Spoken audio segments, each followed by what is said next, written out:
उपमुख्यमंत्री अजित पवारांनी संसद भवनात घेतली गृहमंत्री अमित शहांची भेट। अमित शहांची उसाच्या प्रश्नावरती चर्चा, अजित पवारांची माहिती। मंत्रिमंडळ विस्तारात कोणताही तिढा नाही, मंत्री कोण असतील याचा निर्णय पार्लमेंटरी बोर्ड घेईल, मुख्यमंत्री देवेंद्र फडणवीसांची माहिती।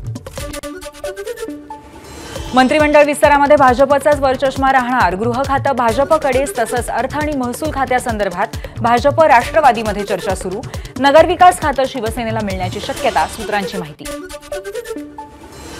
दिल्लीतल्या बैठकीमध्ये महाराष्ट्राच्या मंत्रिमंडळाचा फॉर्म्युला ठरल्याची माहिती, भाजपचे 20, शिंदेचे 12 तर अजित पवारांचे 10 मंत्री। दिल्लीत प्रफुल्ल पटेलांच्या निवासस्थानी उपमुख्यमंत्री अजित पवार आणि तटकरे यांची बैठक, मंत्रिपदाबाबत चर्चा झाल्याची माहिती, राष्ट्रवादीला 7 कॅबिनेट आणि 3 राज्यमंत्रीपदं मिळण्याची शक्यता। मंत्रिमंडळ विस्तारासंदर्भामध्ये महायुतीच्या नेत्यांची आज मुंबईत बैठक होण्याची शक्यता, मंत्रिमंडळ विस्तारात कुणाची वर्णी लागणार यावर शिक्कामोर्तब होणार।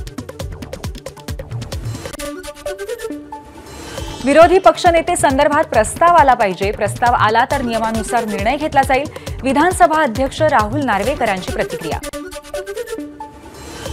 महापालिका निवडणुकांसाठी शिवसेनेची मोर्चे बांधणी सुरू, उपमुख्यमंत्री एकनाथ शिंदेंनी बोलवली शिवसेनेच्या खासदार, आमदार आणि महत्त्वाच्या नेत्यांची बैठक। एबीपी माझा, उघडा डोळे बघा नीट।